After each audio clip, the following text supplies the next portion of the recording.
personally have 8 streams of income. 8 streams of income. Hey girlfriends, and welcome back to another episode of Self-Made CEO, my little series where I show you guys some of the tips and tricks that I've learned along the way of working for yourself, creating a side hustle, just getting in that extra income every month. So in the very first installment or first episode, I shared with you guys the importance of credit and how to manage your money effectively. Now, I ran a little poll and the results are in. You guys wanted to see my budget. You guys wanted to see exactly how I budget, show you guys how I came up with my budget plan and how I manage my money basically. Your wish has been granted, and today's video is going to be how to create a effective budget that you can stick to, nothing too daunting or hard to follow. So the first step to creating your budget before we get into any of the nitty-gritty type stuff is to be honest with yourself. Don't try to hide the extra bit of money that you be spending on Burger King, Joe, McDonald's, going to get your nails done, all that stuff. You need to be willing to put everything out on the table, exactly what you're spending your money on. That way we can create an effective budget and there won't be any little hidden fees or hidden expenses. And once you create your budget, be sure that you allot that time throughout the day to check your finances and check your budget. Make sure that you're sticking to your budget. So for me personally, I check my budget sheets twice a day, at the very least once a day. I'll check it first thing in the morning before I go to any stores, but for the most part, twice a day is ideal. I'll check it in the morning and then update everything at night. But it's really quick and easy. Once you have it set up, you can pretty much go in and update everything with the current balances on certain cards or what you have pending to come out. That way you're not at the register, some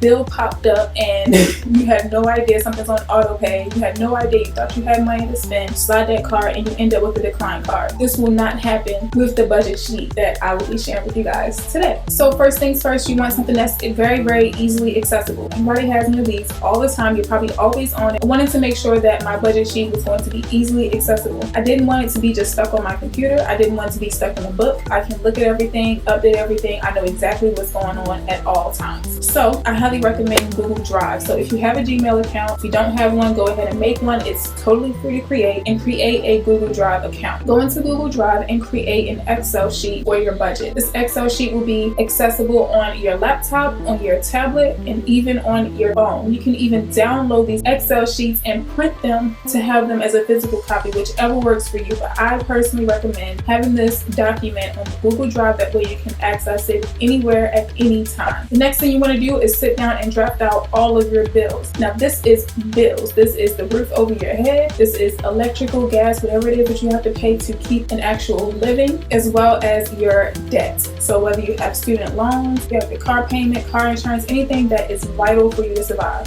This does not include pedicures, manicures, clothing hauls, any of that kind of stuff. All the necessities that you need to live. This also includes the gas that you need to put into your car, as well as food. What are you spending on food? Then you want to list out all of your income streams. Now for me, you guys always know I'm always preaching to have multiple streams of income. The #1 millionaires in America, worldwide, they do not just depend on one income stream. They have a minimum of 5 to 9 at minimum income streams. So for me personally, I believe in having 2 income streams. You want to have your 9 to 5 that you go to every single day as a guaranteed paycheck, as well as a side hustle, something that you're working on the side that you maybe enjoy or that you can do for extra spare money. Always have that main job and that side job. For me, I personally have 8 streams of income. I have income coming in from pretty much everywhere. So if one is not serving me any good, I have another one to kind of back it up or balance it out. But write down your different streams of income, how often they pay, as well as how much you make after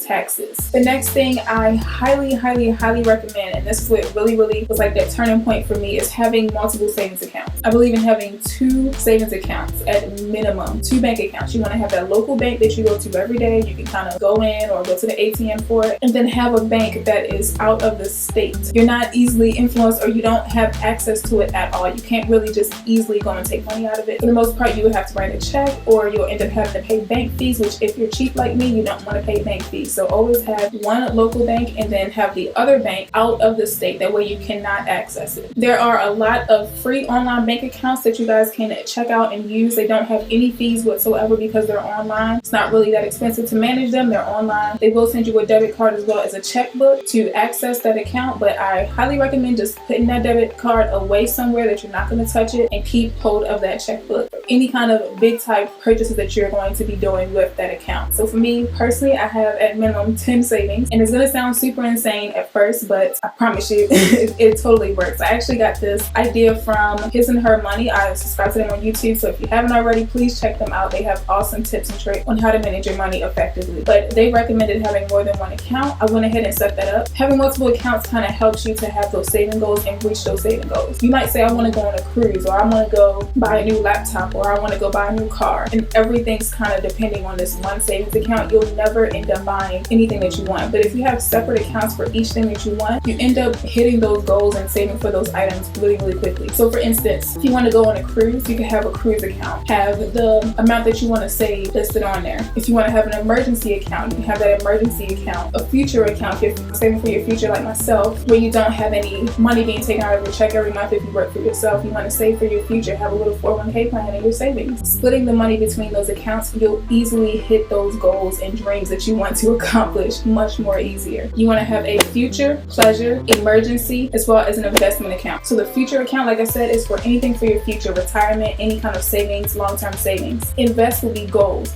So investing into this YouTube channel, me talking to you guys, I might want to upgrade my laptop or upgrade my camera. That is, I'm going to spend money on things that's going to bring me money back. That's my investment account. Emergency wise, you get laid off of a job, your car breaks down, whatever, you have that emergency account to dip into without dipping into any of your other dreams and goals that you were saving for. And then the pleasure account, which is pretty much entertainment. If you want to go to the movies, you want to go shopping, you have that separate account to spend from. So you're not overspending, dipping into your bills. You actually have a separate account for buying clothing and going out. So last but not least is the negative section. This is where you're going to see exactly what's going wrong with your budget right now. How much extra money do you need to bring in monthly to pretty much survive and be able to save and accomplish your goals and your dreams? Total up the amount of your bills and total up all of your income. Subtract the two, so you're going to subtract your bills from what it is that you're bringing in right now. If you end up with a negative number, that is not good. Now we have to figure out exactly how you can bring in extra income to be able to afford your bills. For two, other scenario could be that you subtract the two and you end up making just enough to cover your bills. You're at zero at the end of the month. That is not good as well. You want to be making extra money, that way you can have money to set aside for savings or anything that you want to invest in the future. So you end up with a positive number. If you're exceeding what you need to spend on bills as well as savings,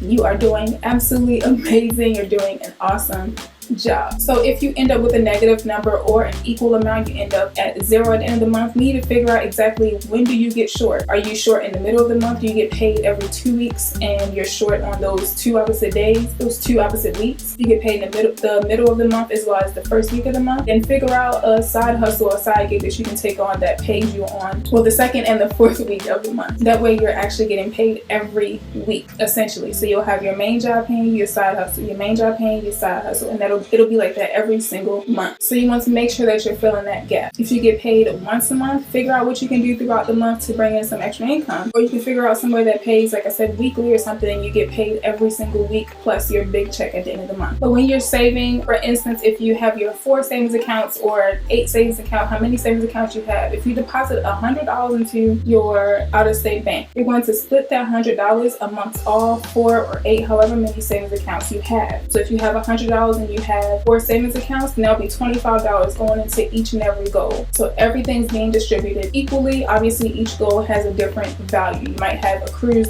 you need about $1,500, and you might have, I don't know, a TV that's about $700 that you want to get. But eventually you end up crossing off those things that you want to purchase as you continue to deposit into these savings accounts. So this is pretty much how I manage my money. This is how I do my budget. Like I said, it's really, really accessible. Go back over the pinpoints once again. You want to make sure that it's easily accessible. That way you can check your phone or check it wherever you are throughout the day. Make sure that you're updating your accounts. If you go and you spend $50 out of your account, go in at the end of the day and update that number. That way you know. If you have something that's on auto pay, something that's coming out in the middle of the month, figure out what day it's coming out and subtract that number from what is in your account right now as well as what's coming in. That way you're never unsure of what you have in your account and what's coming out when. So I hope I helped you guys a little bit. Like I said, I'm not a financial advisor whatsoever, but this is just what's been working for me. I hope I helped you guys. Let me know in the comments below, what do you do right now for budgeting? Do you even have a budget at all? And let me know what you guys want to see on the next episode or video. I love you guys, and I'll see you guys